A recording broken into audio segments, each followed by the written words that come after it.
y es lo que veremos, que la salvación, número 1, es por la bondad, número 2, por el amor, número 3, por la gracia, y número 4, por la misericordia de Dios. Así que vamos a poner de un lado, la salvación es por, ayúdenme, ¿qué les dije? Por la número 1, bondad, el amor, la gracia y la misericordia. Aquí está de este lado su gracia, su amor, su bondad, su misericordia. Y del otro lado están las buenas obras, lo que usted puede hacer para salvarse. Pero ¿qué nos dice la Biblia? Que nuestro mejor es como un trapo sucio, un pañal sucio. ¿Cuántos recuerdan aquellos momentos? Ah, qué rico, qué delicioso cambiar un pañal sucio, ¿verdad? No. Nuestro mejor es como un trapo sucio, que no le llega ni a los tobillos a la misericordia, a la gracia, al amor, a la bondad del Señor. Así que arranquemos ahí con capítulo 3, verso 4. Dice de la siguiente manera: pero cuando se manifestó la bondad de Dios, nuestro Salvador, y su amor para ¿con quiénes? Con los hombres. ¿Y las hermanas dónde quedan? Las mujeres. Ahí va en paquete. Esto significa para la humanidad, los seres creídos. Entonces, lo que voy a hacer el día de hoy, intentar hacer el día de hoy, de los versos 4 al 7, vamos a ir viendo ahí palabra por palabra o frase por frase. Comienza ahí diciendo, pero ¿cuándo?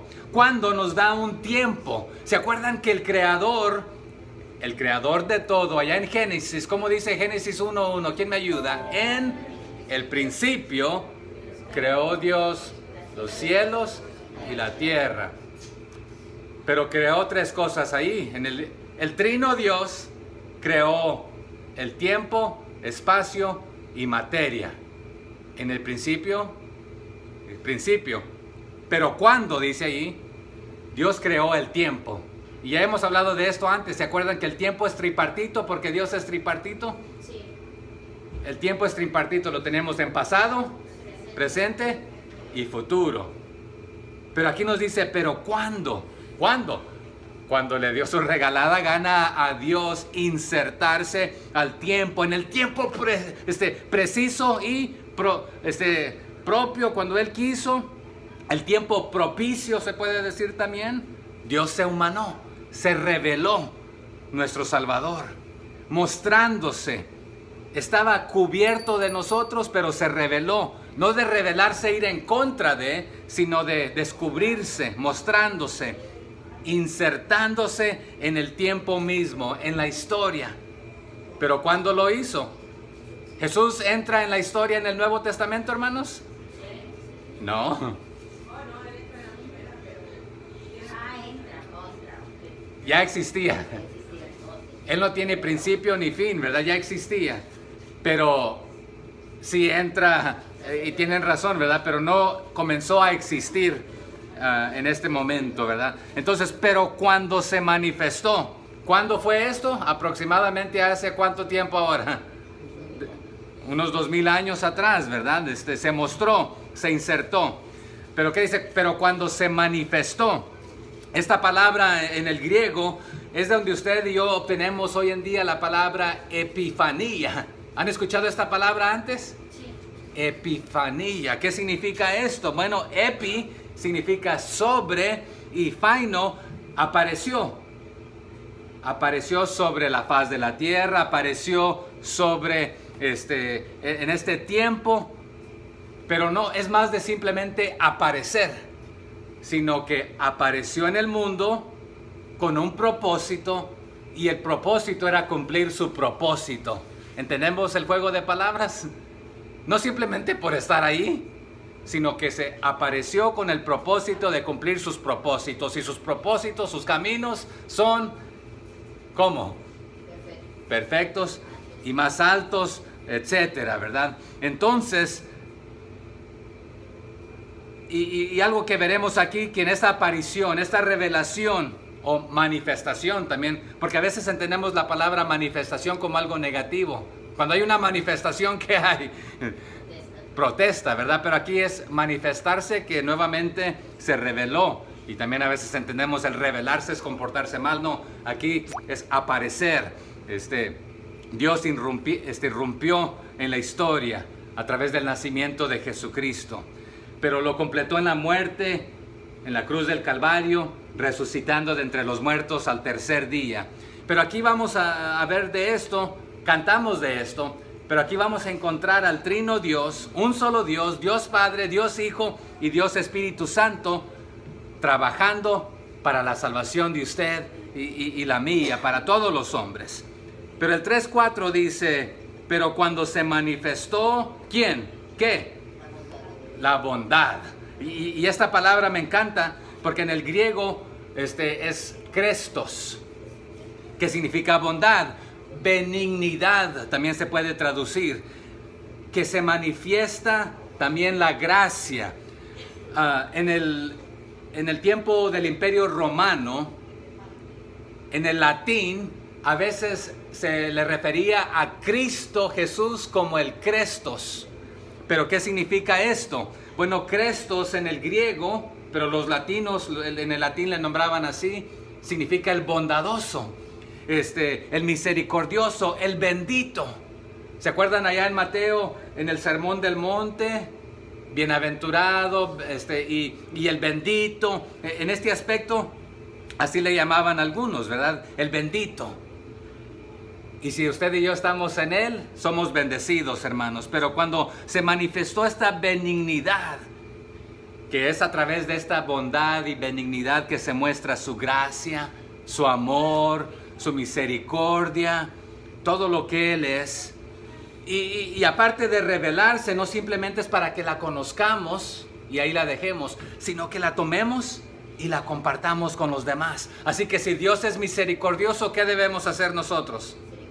Si Él es bondadoso, ¿qué debemos hacer? Si Él es perdonador, también, ¿verdad? Si Él tiene gracia y misericordia, nosotros tenemos que hacer así. Esta palabra también se puede traducir como amor benevolente. La benevolencia. ¿Qué significa la benevolencia? Cuando usted da algo, ayuda, hacer obras de caridad, caritativas. Pero Él nos dio algo que no merecíamos y lo recibimos. Por lo consiguiente, usted y yo debemos darlo a los demás. Así que regrese allí a Tito 2:11, porque ahí vemos que la bondad y amor de Dios se reveló con la venida de Cristo al mundo. ¿Qué dice 2:11? Porque la gracia de Dios, ¿qué ha hecho? Se ha manifestado. ¿Con qué propósito y para qué? Para salvación ¿a quiénes? A todos los hombres, a toda persona. Así que aquí está uno de los puntos. Es la bondad y amor de Dios a lo que se le atribuye y se le debe la salvación. No a nuestros méritos, no a nuestras buenas obras, no lo mejor que tú puedas hacer, sino que a la bondad de Dios, a su benignidad, su benevolencia, a su amor que vamos a ver enseguida. Pero aquí hay algo muy interesante. La bondad está en este lado, que aquí la he puesto, y es completamente contraria a la característica de los cretenses. ¿Eran bondadosos ellos? Es más, eran aborrecibles y aborrecían. Pero aparte allá en el capítulo 1, ¿qué se había dicho de ellos? Además, eran malas bestias, glotones, ociosos, mentirosos. Con sus hechos negaban a Dios, abominables, rebeldes. Y si tú crees que con esto y por esto puedes ganarte la salvación, estás mal. Por lo consiguiente, se le tiene que atribuir a la bondad de Dios. Porque cuando estábamos aquí en esta miseria, en este error, en este problema, de decir, yo con mis buenas obras, yo con comportarme bien y hacer lo bueno, voy a llegar al cielito. Bueno, cuando estábamos muertos en nuestros delitos y pecados, Él nos dio de su bondad, nos sacó del pozo de desesperación, del lodo cenagoso. Estábamos en las tinieblas y nos llamó de las tinieblas a su luz admirable, ¿verdad? Así que Fue nuestro estado de miseria que conmovió la misericordia, la bondad, el amor, todo lo que Dios es, su perdón, a trabajar, a laborar por nosotros. Así que la salvación, ¿cuáles dije eran los puntos de que se trata la salvación? Por su bondad, que estamos viendo aquí en este momento. Vamos a ver después por su amor. ¿Qué más? Su gracia y su misericordia. Entonces es por su bondad. Se trata de la bondad de Dios. ¿La podemos comprender completamente? No, porque no la merecíamos. Estábamos en nuestros delitos muertos y en nuestros pecados y delitos muertos. No podíamos hacer nada para ganarnos nada. Por lo consiguiente se le tiene que atribuir a Dios y su bondad, que va más allá de nuestra comprensión humana. Porque Dios salió al encuentro a buscar. Él vino a buscar y a salvar ¿a qué? Lo que se había perdido. Andábamos perdidos, estábamos muertos, andábamos a tientas en oscuras. No podíamos encontrar el camino nosotros, pero Dios en su bondad y amor y compasión nos vino a buscar. Es así en este momento, pero después de su venida, hermanos, ya no vendrá con esta bondad y amor y misericordia y gracia, sino que vendrá como un juez justo y hacer justicia.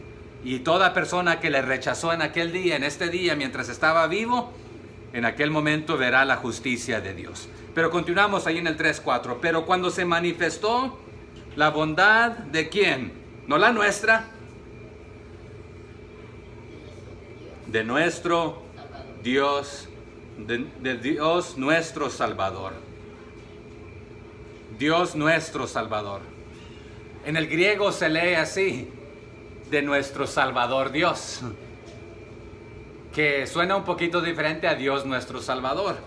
En el griego normalmente lo que va primero se le está enfatizando, y a veces lo hacemos nuestro en el sentido que solamente es mío, pero simplemente estamos haciendo aquí el hincapié de que cuando no lo merecíamos, Él se convirtió en nuestro Salvador, nos salvó, nos va a decir en el 5, por medio de Jesucristo. Y vamos a ver nuevamente aquí la Trinidad, el Dios Trino, obrando en estos siguientes pasajes.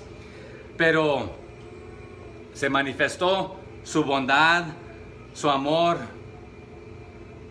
Por lo consiguiente, usted y yo no tenemos de qué jactarnos, de nada de qué gloriarnos, porque no fue por nuestro esfuerzo, no era porque éramos guapos y bonitos, o ricos o pobres, o de qué familia, qué apellido. Nada de lo que nosotros éramos y teníamos o lo que somos lo merece. Es simplemente por su bondad, porque Él es el bondadoso y de Él emana y proviene todo esto. Entonces, por lo consiguiente, porque usted y yo no merecemos nada, no nos da la autoridad para maltratar a nadie, porque usted y yo no merecíamos la gracia, la bondad del Señor, y debemos extendérsela a los demás. Es lo que les acaba de decir anteriormente en el 3:2 y 3. Léalo conmigo. ¿Qué debemos hacer como cristianos en el 3:2? Que a nadie difamen, que no sean pendecieros, sino amables, mostrando toda ¿qué? Mansedumbre. ¿Para quiénes? Porque ninguno de nosotros se lo merece. Y por lo consiguiente no puedes tratar a las otras personas como basura, porque todos estábamos en el basurero y Él nos rescató y nos sacó en este aspecto. El 3 que decía, porque nosotros también éramos en otro tiempo insensatos, rebeldes, extraviados, esclavos de concupiscencias y deleites diversos, viviendo ¿en qué? En malicia, en envidia, aborrecibles y aborreciéndonos unos a otros. Entonces, si estás viviendo en malicia, no puedes hacer buenas obras para salvarte. Y por lo consiguiente, no se le atribuye a tus buenas obras la salvación, se le atribuye a la bondad de nuestro Señor. Así que usted y yo, hermanos, al hablar de Dios como nuestro Salvador, y aquí Pablo lo que está haciendo también está contrastando el amor, la bondad, la gracia, la misericordia de Dios, contrastándolo. En el Imperio Romano, al gran rey, al líder, ¿cómo se llamaba? Comienza con Ne y termina Corón. ¿Quién me ayuda? Nerón, bien, bien. A veces a él se le nombraba con un título de el Rey de Reyes. A veces hasta Salvador se le nombraba. Pero lo que Pablo les está diciendo, no. La salvación no depende de ningún hombre. Ni el que te provee tu sustento, ni tu comida. Sí, trabajas ultimadamente para el Señor, pero respeta a tus líderes, a los gobiernos. Pero ultimadamente todo se le atribuye al Rey de Reyes y Señor de Señores. Continuamos. Pero cuando se manifestó la bondad de Dios, nuestro Salvador, y su amor. Aquí, esta palabra usted y yo la conocemos, pero no la conocemos como está aquí. Hemos hablado que conocemos del amor ágape, que este es el amor más puro. ¿De dónde proviene? ¿De quién proviene? De Dios. Pero también está el amor filial, fileos, entre personas, humanos, hermanos, familia, etc. Está el amor entre pareja, que es el eros, que donde obtenemos, también se ha corrompido en cuanto a erótico, pero normalmente es algo sano porque Dios creó el matrimonio, pero todo se puede pervertir. Pero aquí la palabra en el griego que está utilizando es esta, y usted la conoce porque la conocemos en español. La palabra amor aquí es filantropía. Entonces, esta palabra es una palabra compuesta. Filos es hermandad o amistad, amigable, es un amor amigable. Y antropos significa hombre. Entonces, el especial amor amigable de Dios para con la humanidad. Es aquí donde usted y yo obtenemos la palabra filantropía, porque así se pronuncia también en el griego. De ahí la prestamos usted y yo. ¿Qué significa filántropo o filantropía? Bueno, ¿quién me ayuda? Es que cuando el hombre se muestra, o la mujer, bondadoso hacia otra persona. Pero ¿cuál es el mayor esfuerzo y cuadro del amor hacia la humanidad? El de Dios Padre, amando al mundo. Juan 3:16, porque de tal manera amó Dios al mundo. ¿Qué hizo? Se dio a sí mismo, dio a su Hijo, a Dios Hijo. ¿Con qué propósito? No se pierda, mas tenga vida eterna. Así que la dádiva de su Hijo es la mayor demostración del amor y la bondad de Dios. Literalmente se puede traducir que es bondad activa o bondad en acción. Dios actuando, el Verbo haciéndose carne, mostrándonos su benignidad, su bondad y su amor. Mayor amor no hay que ¿qué? ¿Cuál? Que uno ponga su vida por el prójimo, por su amigo, por alguien. ¿Y quién nos mostró este mayor amor? Dios, enviando a su único Hijo. Así que por lo consiguiente a usted y a mí, porque estábamos aquí y Dios nos mostró esta filantropía de darnos ese amor que no merecíamos, a todo hombre, manifestando su gracia y su amor, ahora a usted y a mí nos concierne mostrarle a todos. Lea conmigo 2:11 nuevamente. Porque la gracia de Dios se ha manifestado para la salvación, ¿a quiénes? A todos los hombres. Entonces, ¿el amor de Dios para quién es? Todos los hombres. Y aunque el hombre le dio la espalda a Dios, Dios vino a buscarlo y descendió a buscar lo que se había perdido. Y es lo que nos dice y el 3:4, ¿verdad? Pero cuando se manifestó la bondad de Dios, nuestro Salvador, y su amor para con los hombres. Nuevamente la desdicha del hombre despertó la bondad de Dios. Así que en el momento que Dios entró y interrumpió y se insertó en el tiempo determinado para salvarnos, fue ahí cuando cambió el curso de la historia del hombre. Porque estábamos en camino ¿a dónde? A nuestros delitos y pecados. Pero acá encontramos la bondad, el amor, la misericordia, la gracia, el perdón, todo lo que el Señor ofrece. Así que el hombre, hermanos, ¿puede hacer algo para salvarse? sus buenas obras. Y si nos concierne hacer algo en el sentido es de responder y aceptar por medio de fe, una fe verdadera, una fe auténtica. Sí, tenemos acceso a la bondad, al amor, la misericordia, la gracia del Señor, pero cuando Él se hizo carne, este amor, esta bondad, se llama Jesucristo. Y si usted le acepta, porque si nunca le ha aceptado y no se entrega a Él, Él lo puede liberar de la corrupción, de la muerte y destrucción eterna en el infierno. Pero si usted le rechaza y le sigue rechazando, lamentablemente no hay otra solución. Porque no hay otro nombre dado a los hombres bajo el cielo en el cual podamos ser salvos, sino en cuál. Jesucristo, ¿verdad? Jesucristo hombre, nuestro mediador. Así que en esta porción del 4 al 7 nuevamente vamos a ver al Trino Dios obrando, trabajando para la salvación. No basándose en las obras del hombre, sino basándose en la obra de Dios mismo. Dios Padre, Dios Hijo y Dios Espíritu Santo, obrando juntos para limpiarnos, salvarnos, renovarnos. Y es lo que vamos a ver ahí enseguida. Lea el 5 conmigo.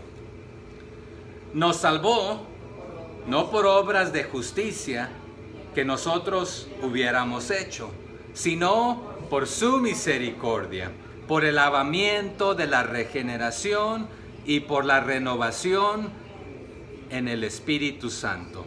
Pero la primera frase ahí del 5 dice, nos salvó. ¿Cómo?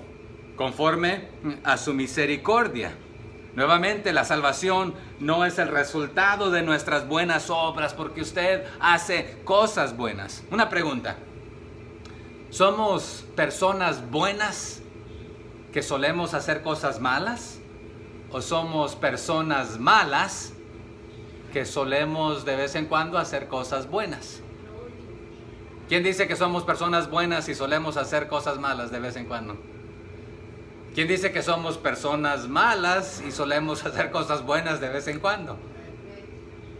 Y esto era lo que éramos. Así que cuando eres malo, no puedes hacer nada bueno, por muy bueno que se mire, porque todo cae corto para nuevamente la salvación, el esfuerzo humano. Así que vaya conmigo ahí a Efesios 2, 8 al 10, que nos ayuda a entender esto, que no es por obras o esfuerzos humanos, sino por la pura gracia y misericordia de Dios. Ya lo tienen, unas paginitas hacia atrás. Va a encontrar a 1 y 2 de Timoteo, Tesalonicenses, luego ahí Efesios 2 del 8 al 10. ¿Lo tenemos? ¿Por qué? Por gracia, ¿qué somos? Por medio de la fe. ¿Y esto de quién es? No es de vosotros, es don de Dios, es un regalo de Dios. ¿Y qué nos dice? No por obras. ¿Por qué? Sino que pasaría para que nadie se gloríe. Porque somos hechura suya, creados en Cristo Jesús. ¿Para qué? Y hermano, usted acaba de decir que no hacemos... Bueno, ahora que estamos en Cristo Jesús podemos hacer buenas obras, pero antes no podíamos, las cuales Dios preparó ¿cuándo? De antemano. ¿Para qué? Para que anduviésemos en ellas. De antemano están preparadas, pero usted y yo estábamos muertos en nuestros delitos, en nuestros pecados, en la malicia, y nada podíamos hacer bueno. Pero cuando Él nos salva, nos da vida, nos rescata, ya tenía preparado para que anduviésemos haciendo cosas buenas, buenas obras. ¿Y qué nos dice Mateo, hermano? Que las buenas obras, ¿para qué son? ¿Para que nosotros seamos vistos? No, para glorificar a Dios. Así que nos salvó, y ahí dice, no por. Vamos a ver esa frasecita, porque note conmigo ahí, ¿cuántos pores? Usted mira ahí en el verso 5. Nos salvó, no por, aquí está un por de este lado en la izquierda, obras de justicia que nosotros hubiéramos hecho, sino por, ¿qué cosa? Su misericordia, por el lavamiento de la regeneración y por. Así que por su misericordia, por el lavamiento, por la renovación. ¿Cuántos pores hay? Hay 4, ¿verdad? 3 de este lado y 1 del otro lado. Pero este que está de este lado, en el lado izquierdo, aún está en contra de nosotros, y lo vamos a ver aquí enseguida. Así que, y en el griego, el por es no de entre, no como resultado que emane de las buenas obras.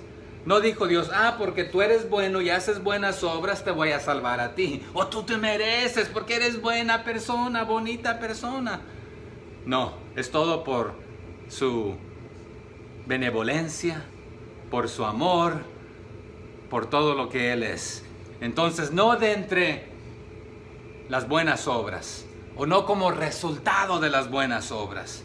Y ahí es la siguiente frase, no por obras de justicia que nosotros creamos o creímos que hubiésemos haber hecho, sino por su misericordia. Ya nos dijo que es por la bondad, ya nos dijo que es por el amor, ahora nos está diciendo que es por su misericordia.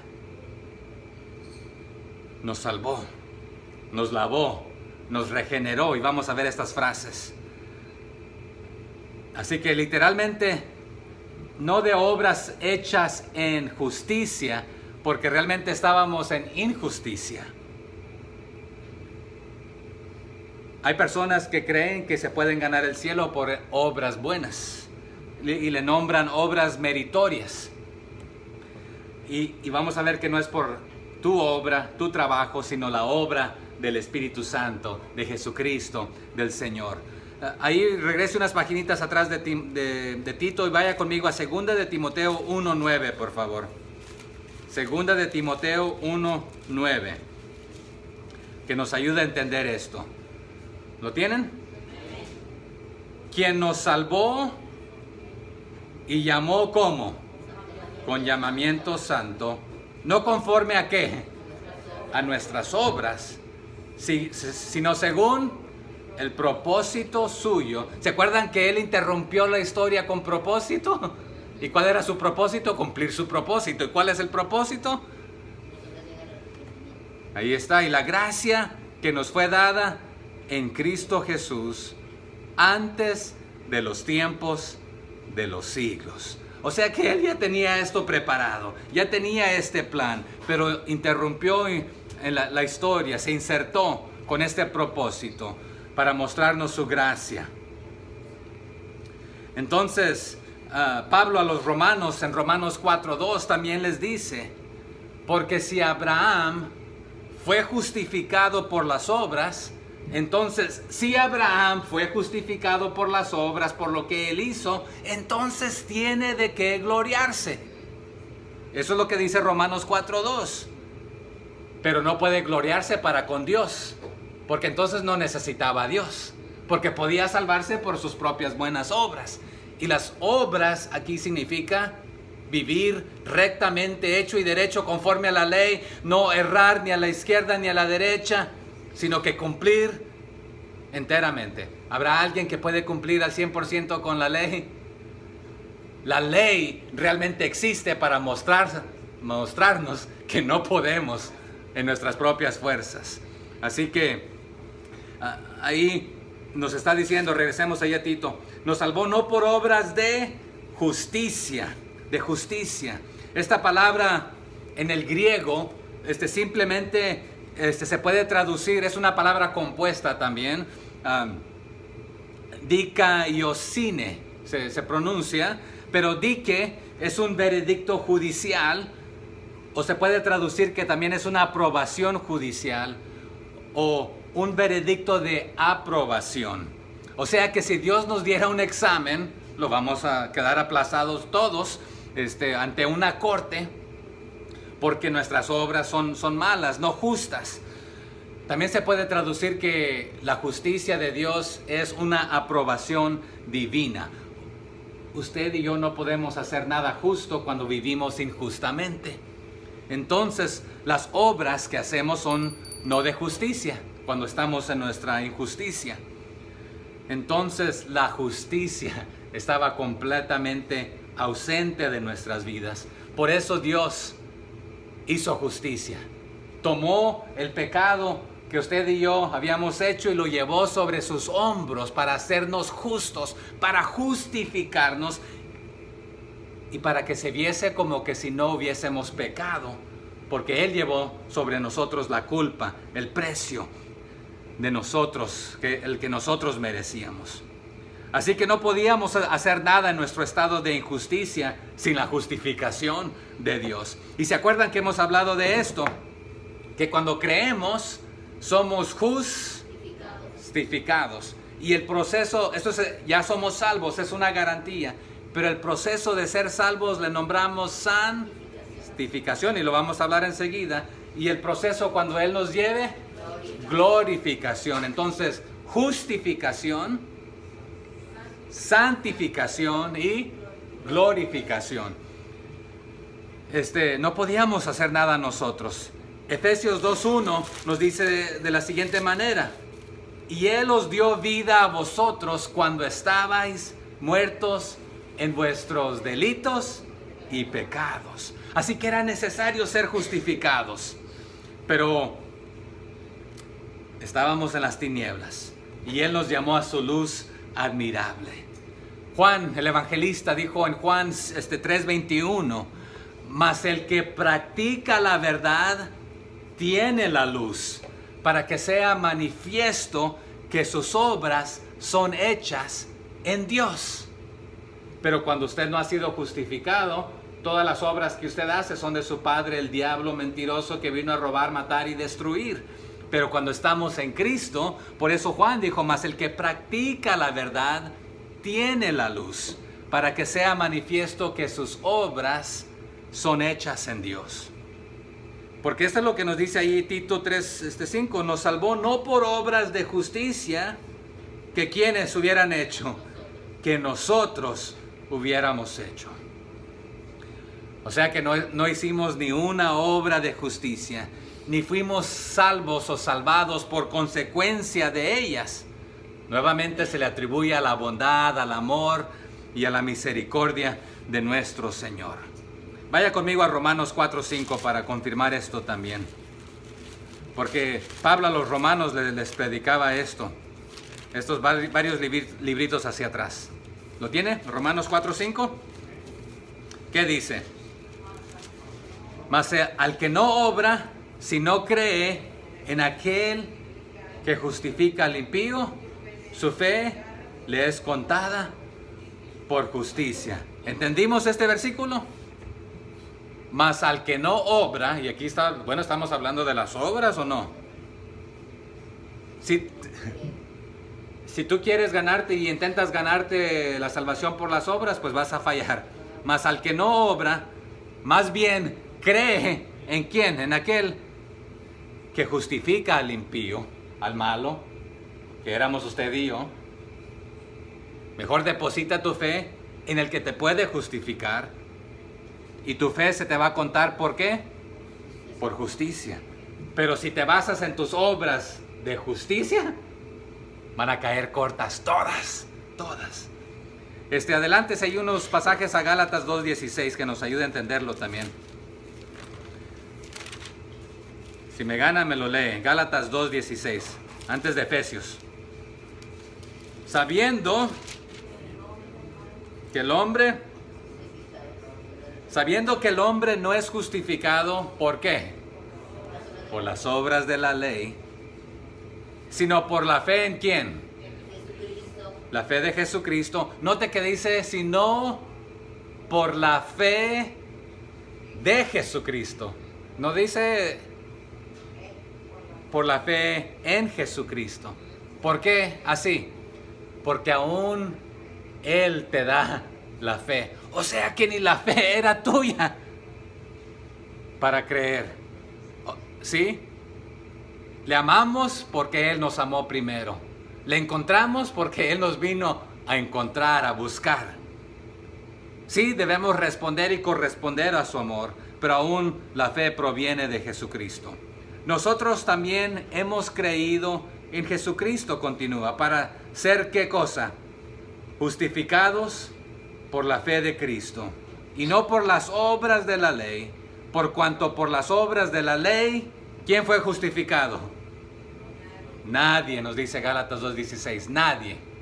Por cuanto todos pecaron y están destituidos de la gloria de Dios. Entonces continuemos allí en Tito 3:5. Nos salvó no por obras de justicia que nosotros hubiéramos hecho, sino por. ¿Cuántos pores ya dijimos? Y aquí por en el griego es día, que suena como el día de nosotros, pero significa a través de, por medio de. Entonces acá está un por. No fue por obras de justicia lo que tú podías hacer, sino por, a través de, por medio de. Para nuestra salvación está un punto supuestamente a favor de nuestras obras, pero nos está diciendo no es así como tú piensas. No es por obras, sino por. ¿Por qué cosa? Por su misericordia. No a favor. Entonces, vamos a ver la misericordia.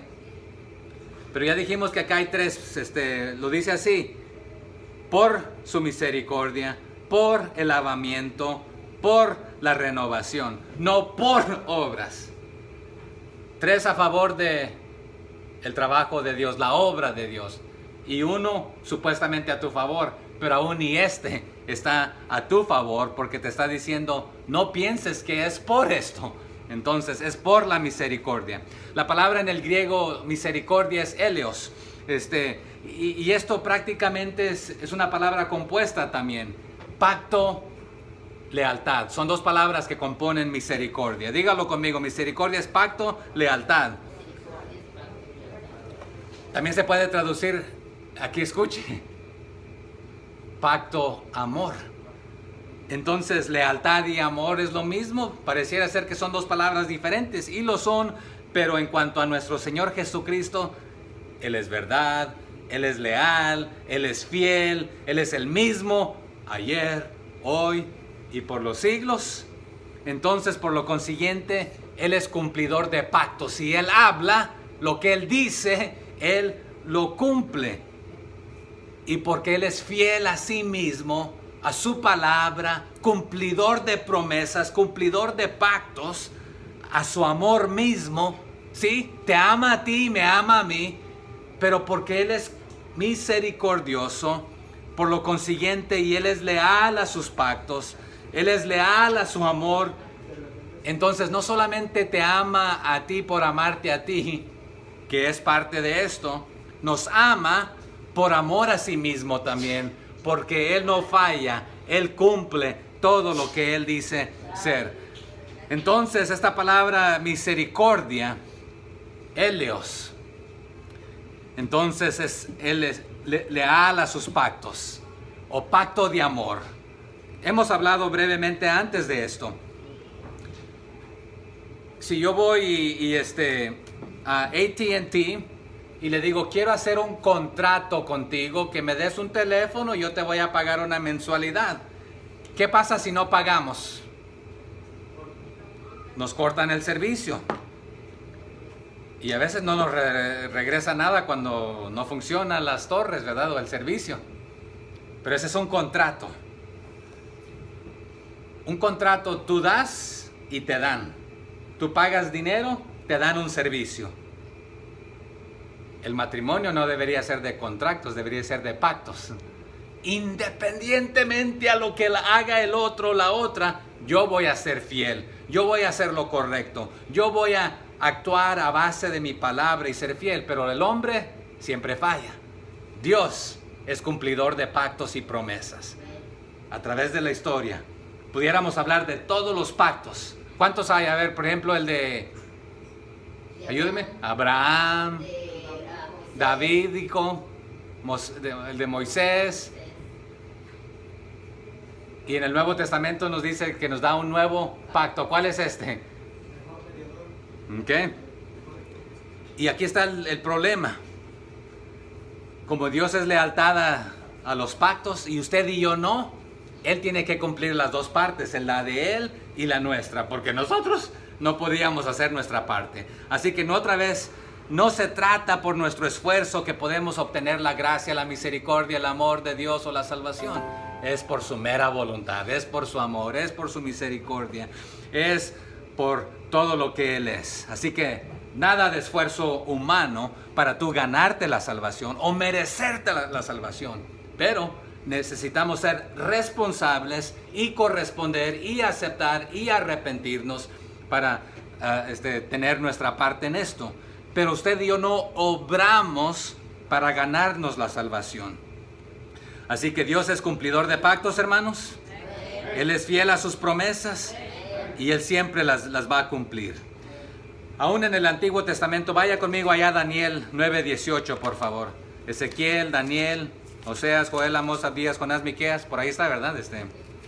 ¿Cuánto nos sabemos los libros de la Biblia?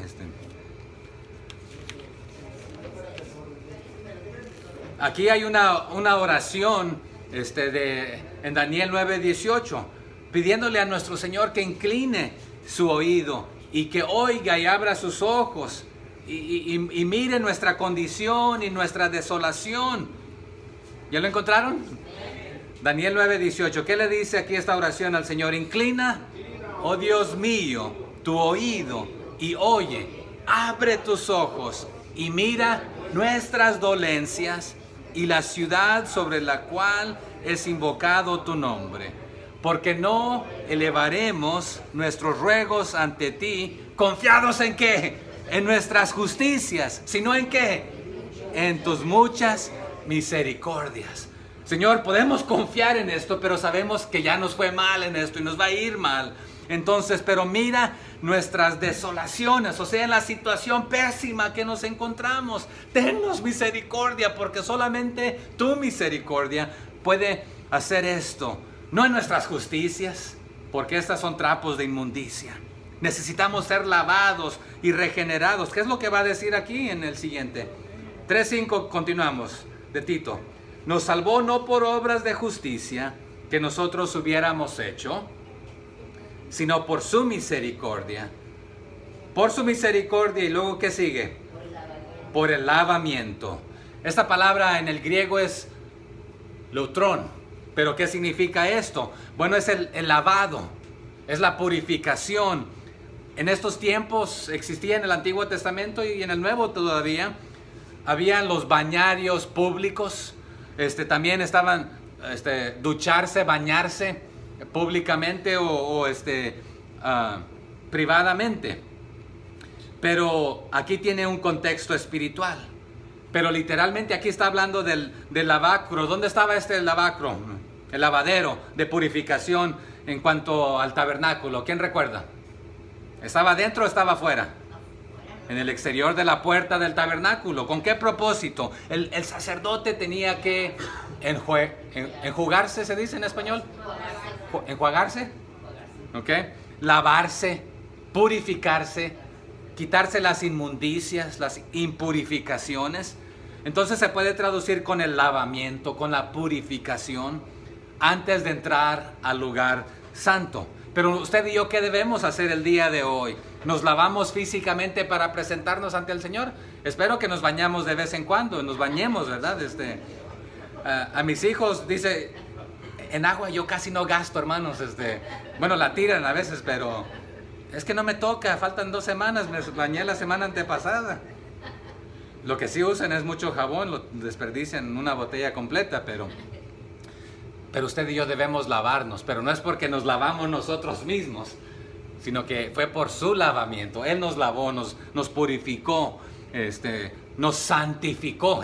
Ya hablamos de que nos justificó. Este lavamiento es esta santificación, que el sacerdote se lavaba continuamente antes de entrar. No era que ya me bañé, ya me lavé la semana antepasada, no, era un cuadro de eso que venía. Entonces, también a veces se traduce que es el bautismo, el lavamiento, la purificación, pero aquí estamos hablando de algo espiritual, no físico. Aunque físicamente cuando nos bautizamos estamos diciendo al mundo, mostrándoles lo que ha pasado internamente, lo que ha sucedido. No los quiero hacer correr, pero Gálatas 3:27 nos dice, porque todos los que habéis sido bautizados en Cristo, de Cristo estáis revestidos.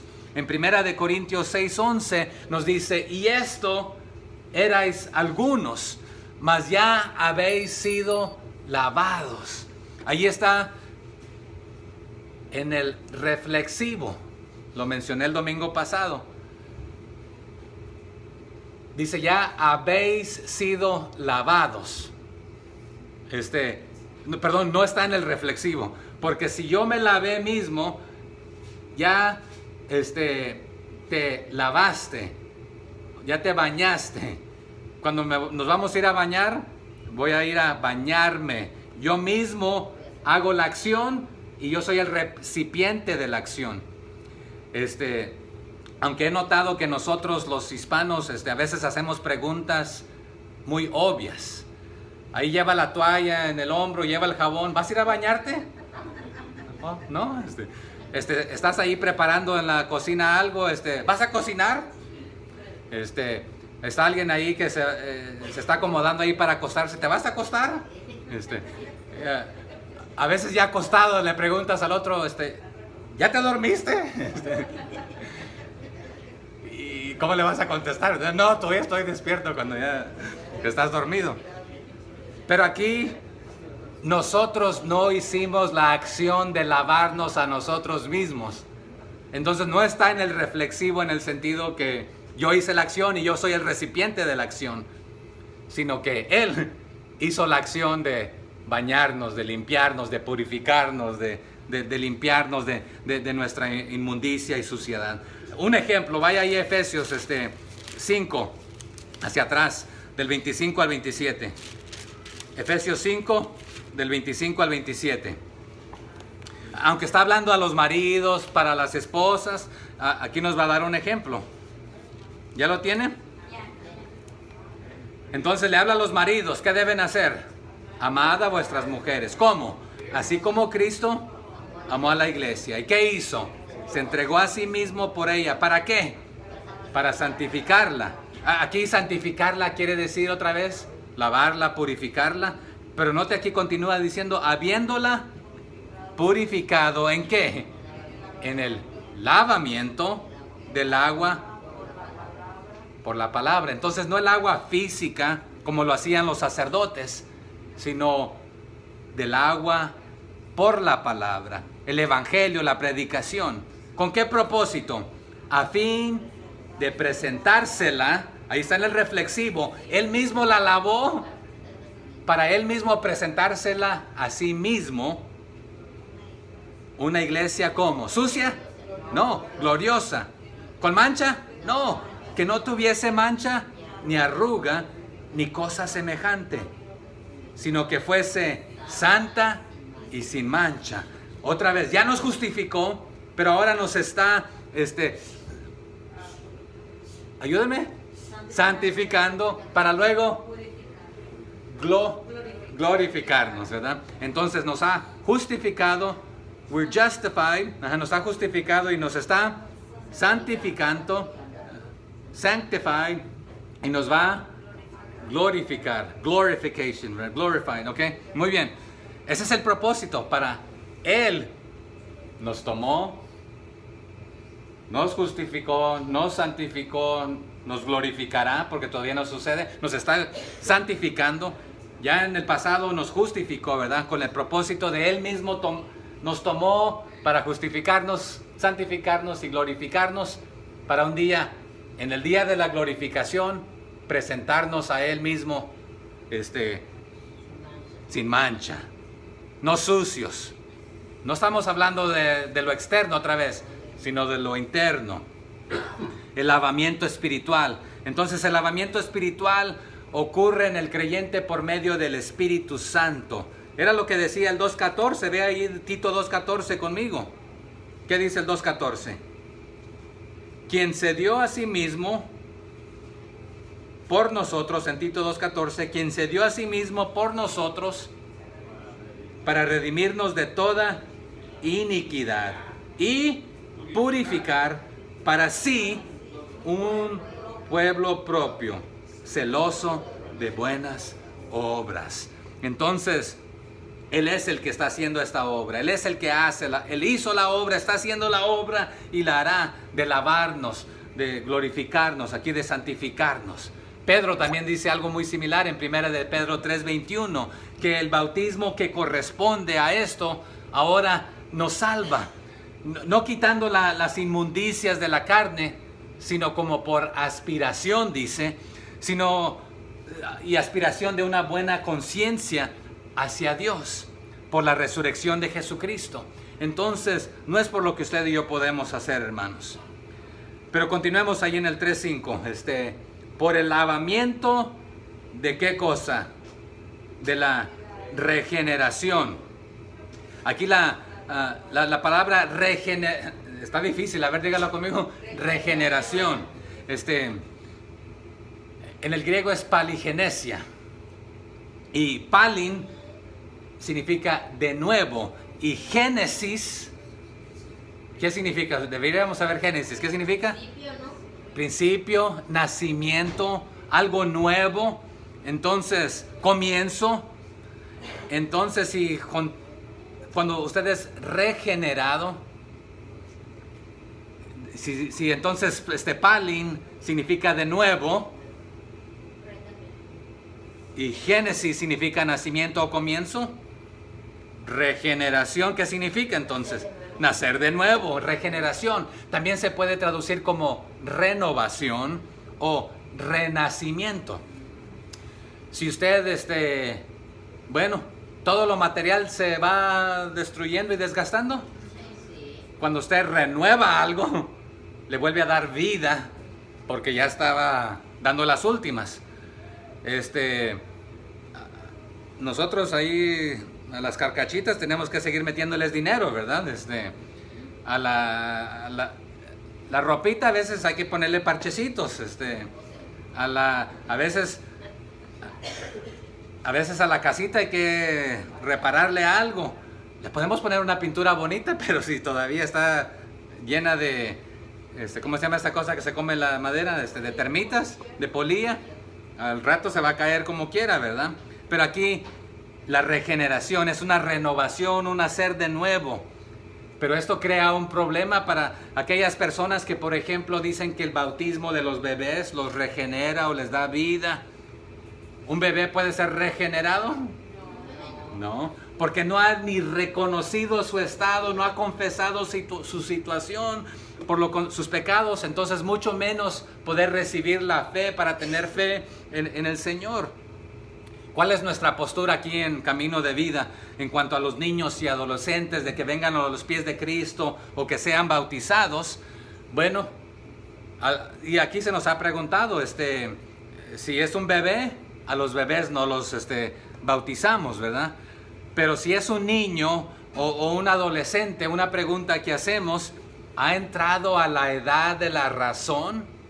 ¿Qué significa esta edad de la razón? Se puede traducir que es la edad de la responsabilidad. Ya dijimos que no hicimos nada para salvarnos a nosotros mismos, sino que todo proviene de Él por su, ¿cuál era la primera? Ya se me olvidó, bondad, es por su amor, por su misericordia, su gracia. Pero escuche la palabra responsabilidad. Es que usted tiene la habilidad de responder. Entonces, le concierne responder o rechazar.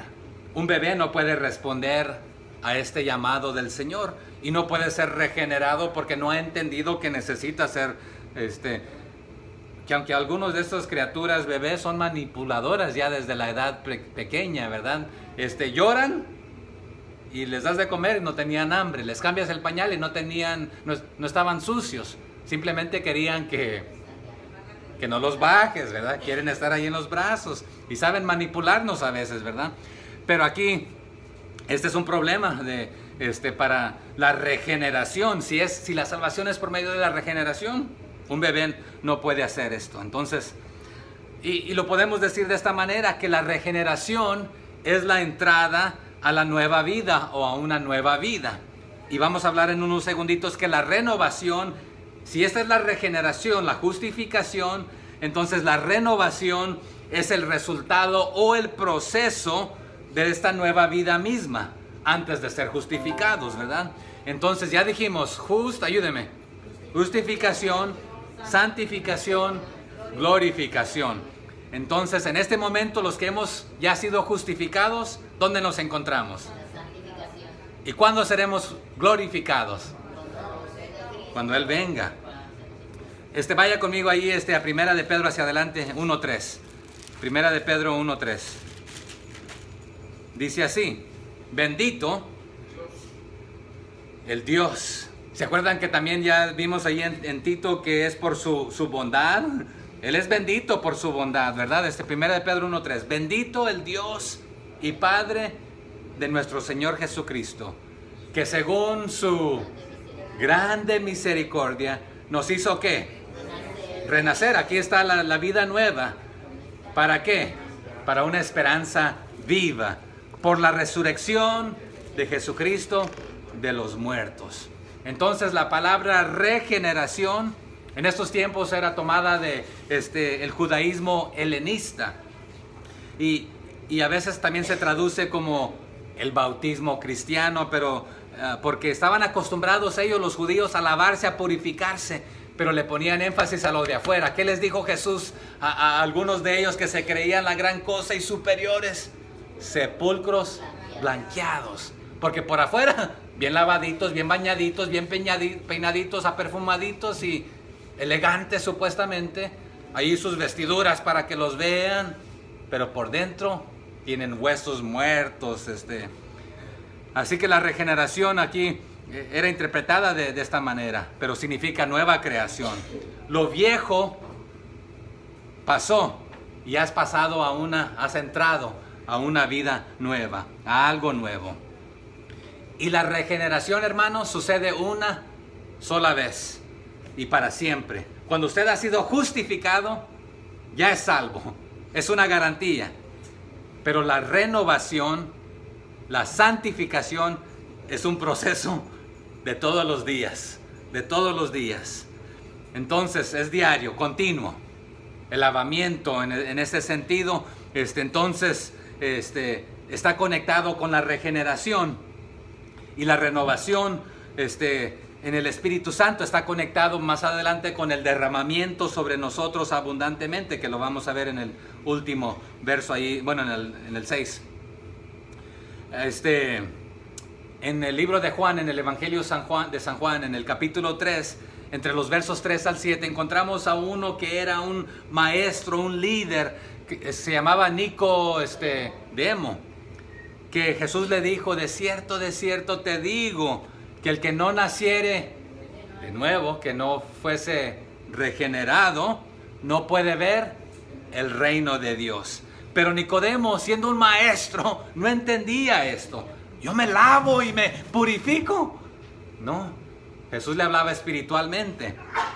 Porque él dice: ¿cómo yo, siendo un hombre viejo, voy a entrar de regreso al vientre de mi madre y nacer nuevamente? No entiendo esta vida nueva, porque pensaba como él físicamente estaba muerto, pero Jesús le hablaba espiritualmente. Y Jesús, ¿qué le dice? De cierto te digo, que el que no naciere del agua y del Espíritu Santo no puede entrar en el reino de Dios. Porque lo que es nacido de la carne, carne es, pero lo que es nacido del Espíritu, Espíritu es. No te maravilles que te dije: os es necesario nacer de nuevo. Entonces no tenemos el tiempo, porque se me está yendo el tiempo, pero pudiéramos ver un montón de citas de esta palabra, de este renacer o nacimiento nuevo, de la regeneración y de la renovación, que vamos a ver enseguida. Pero normalmente les dije que regeneración, vida nueva, nacimiento nuevo, sucede una sola vez cuando somos justificados. Pero la renovación que vamos a ver enseguida es la santificación diaria. Y en todos los pasajes en el Nuevo Testamento significa esta justificación, esta regeneración, este nuevo nacimiento. Con una excepción que es usada en Lucas 22:32, cuando Pedro regresa al Señor después de su caída, que fue restituido, renovado a donde estaba. Pero aquí, hoy en día, en nuestros términos, cuando alguien ya ha sido salvo, no hacemos el llamado para que sea salvo, sino para qué. ¿Cómo le nombramos a esto? Cuando a veces se le nombra rededicación, reconciliación, reparar la condición y retornar a la condición antigua. Porque cuando estábamos en esto, no queremos regresar a esa situación antigua porque hemos sido renovados. Pero cuando hemos pecado, necesitamos ser renovados a la situación donde estábamos en una buena relación con Dios. Entonces, hay esa excepción, pero si quiere todos los pasajes después se los doy. Pero continuemos ahí en el 3:5 porque ya se me está yendo el tiempo. Por el lavamiento de la regeneración y por la renovación. Aquí esta palabra en el griego es anakainosis, renovación. Y es una combinación de ana, que significa otra vez, y kainos, que significa nuevo, hacer nuevo otra vez. Pablo a los corintios en 2 de Corintios 5:17 les dijo: de modo que si alguno está en Cristo, ¿qué es? Nueva criatura es. Las cosas viejas pasaron, he aquí, todas son hechas nuevas. Hacer de nuevo o hacer nuevo nuevamente. Y esto era lo que hablábamos de algo material y físico. Hay que renovarlo, regresándolo al estado anterior, antes de la caída. Porque aquí ya estábamos caídos, ¿verdad? Pero antes de la caída, en el sentido, no de que perdemos la salvación y retornamos acá, sino hacer un ajuste a tu visión moral, espiritual. Y es lo que nos invita Pablo en el libro de los Romanos también. En Romanos 2:12 nos dice: no os conforméis a qué cosa, a este siglo, sino que debemos ser transformados. Y esto es ser renovados, transformados por medio de la renovación, ¿de dónde? De nuestro entendimiento, para que comprobéis cuál sea la buena voluntad de Dios, que es agradable y perfecta, ¿verdad? Y también a los mismos corintios, a los romanos era, ¿verdad? Pero en Corintios, 2 de Corintios 4:16, nos dice: por tanto, no desmayamos. Antes, aunque este hombre exterior se va desgastando, el interior, obstantemente, ¿qué va haciendo? Se va renovando de día en día.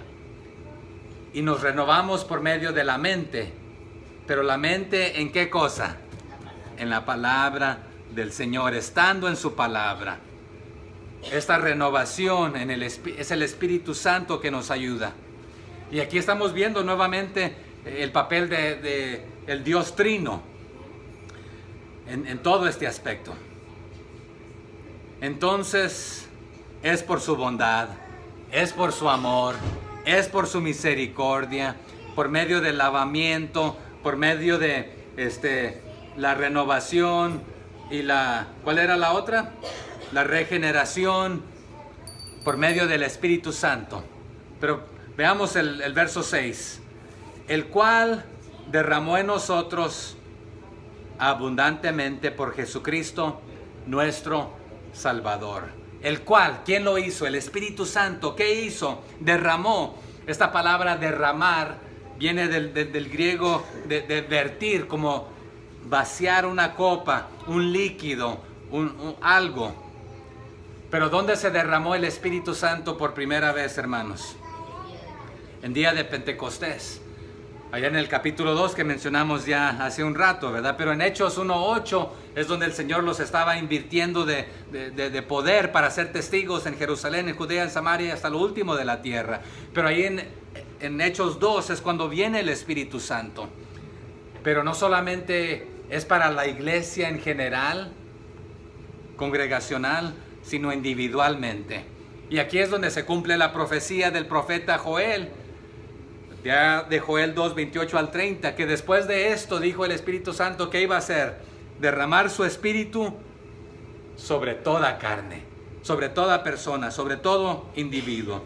Y es lo que dice el 6, el cual derramó en nosotros. ¿En quiénes?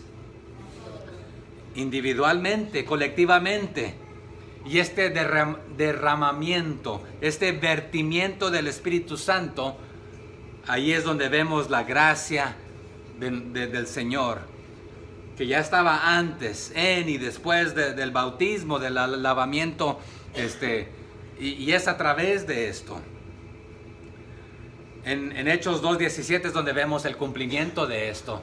Nos dice que en los postreros días, dice Dios, derramaré de mi espíritu sobre toda carne, y vuestros hijos y vuestras hijas, ¿qué harán? Profetizarán, y vuestros jóvenes verán visiones, y vuestros ancianos soñarán sueños.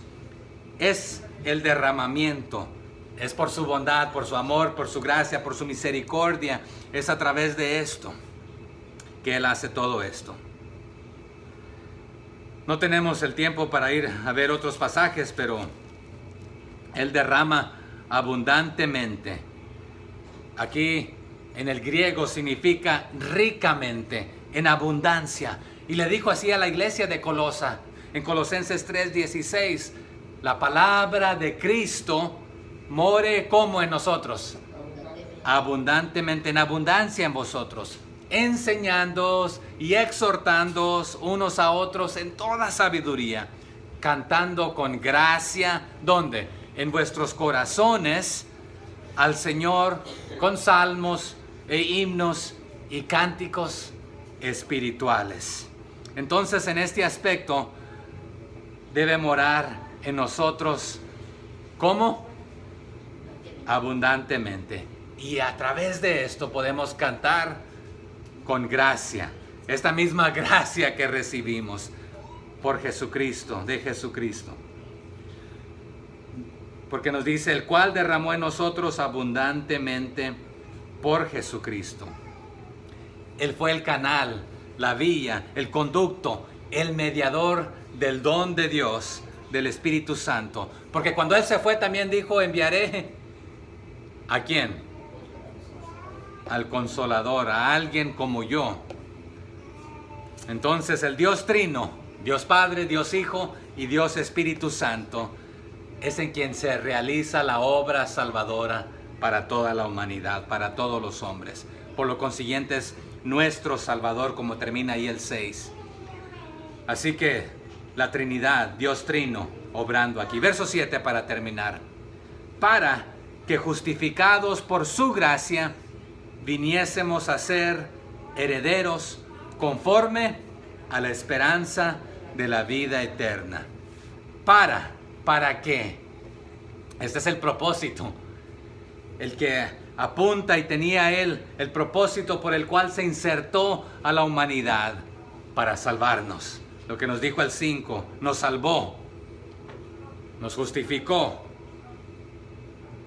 nos dio de su fe, de su Espíritu Santo, nos selló con su Espíritu Santo, por la obra del Espíritu Santo, no por nuestra obra. Nos regeneró, nos renueva día tras día, diariamente, nos santifica diariamente el Espíritu Santo, por su gracia, opuesto a por las obras de los hombres. Así que somos salvos por gracia, por medio de la fe.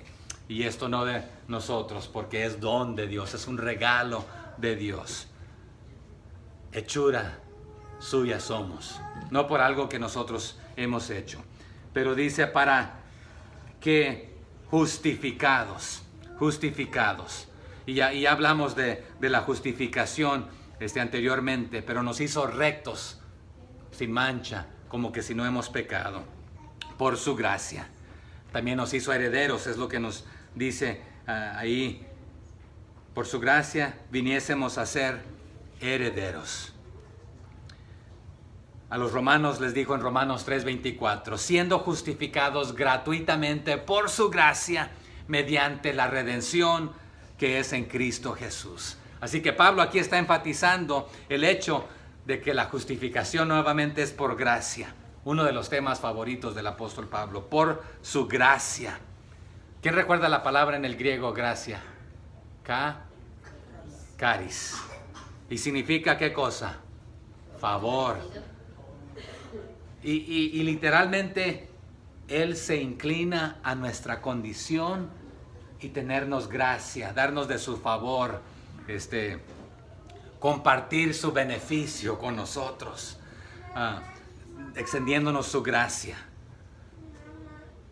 Entonces, preeminentemente se usa del favor de Dios, del Señor, que libremente nos dio abundantemente de su gracia, pero con el propósito de hacernos herederos por la gracia de aquel. ¿De quién? Es decir, del Padre aquí, que nos mencionó en el verso 4, la bondad de nuestro Dios. Así que, por su gracia, la gracia de Dios.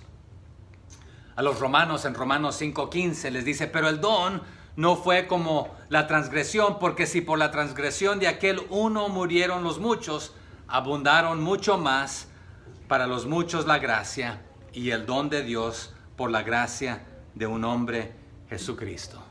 Así que su gracia, la gracia del primero, se traduce literalmente, del que tiene preeminencia, de Dios, el Padre. Él es la causa originaria de todo. La gracia, la misericordia, la salvación, el perdón, no nuestras obras, que creíamos que eran justas. Entonces se excluye todo lo que usted y yo podamos hacer para salvarnos. Se le da el crédito completo al Señor por su gracia, por su benevolencia. Entonces, nuevamente, usted y yo, ¿cómo debemos tratar a los demás? Con gracia, con misericordia. Pablo le pregunta a los de Corintios, ¿qué hiciste? ¿Qué te distingue a ti de los demás? ¿O qué tienes tú que has recibido? Pero si recibiste algo, ¿por qué te glorías en esto que has recibido? Porque lo recibiste sin merecerlo. No tienes de qué gloriarte. A los romanos les pregunta algo similar en el capítulo 3, versos 27 al 28. ¿Dónde pues está la jactancia? Queda excluida completamente. ¿Por cuál ley? ¿Por la de las obras? No, sino por la ley de Dios, por la ley de la fe. Entonces les dice, concluimos pues que el hombre es justificado por fe sin las obras de la ley, y nos hace herederos. Esta palabra de herederos es muy interesante porque la palabra kleros, kleronomos es la palabra en el griego. La palabra primera, kleros, significa suerte, y nemo, distribuir o asignar. Entonces, las tribuciones, a veces usted y yo entendemos, qué buena suerte tengo. Pero aquí la palabra suerte es por asignación, que nos ha hecho herederos y nos ha dado nuestra porción. ¿Y quién es nuestra porción? Cristo mismo, ¿verdad? Entonces a los Gálatas les dice así en Gálatas 3:29, y si vosotros sois de Cristo, ciertamente linaje de Abraham sois, y herederos según la promesa. ¿Herederos de qué cosa? No de Abraham, sino de la vida eterna, de la esperanza que es Cristo. Y la manera que se entiende ahí es de que estamos cursando en la esperanza, y a veces interpretamos la esperanza, que espero que esto suceda. Aquí se habla de una esperanza cierta porque ya está garantizada en el Espíritu Santo que nos las arra, su depósito. A los romanos les dice así en Romanos 8:24, porque en esperanza fuimos salvos, pero la esperanza que se ve no es esperanza, porque lo que alguno ve, ¿a qué esperarlo? Pero a Timoteo le dijo, guarda el buen depósito por el Espíritu Santo que mora en nosotros. ¿Y quién es el depósito? Jesús mismo. A los Corintios, en 2 de Corintios 1:22, les dice, el cual también nos ha sellado y nos ha dado las arras del Espíritu Santo en nuestros corazones. Mas el que nos hizo para esto mismo es Dios, quien nos ha dado las arras del Espíritu Santo. Y a los efesios también, a los de Éfeso, les dice algo similar. Pero si somos hijos, les dice a los romanos también, herederos. Herederos de Dios y coherederos ¿con quién?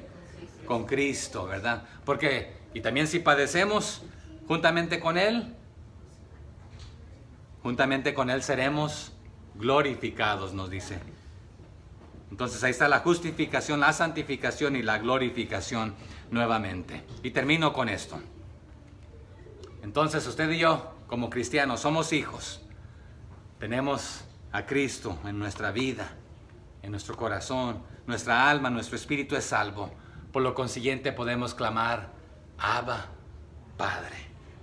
Si usted es hijo, heredero también. ¿Y nuestra herencia dónde está, hermanos? ¿Aquí en la tierra? No, en los cielos, a donde también esperamos a nuestro Salvador.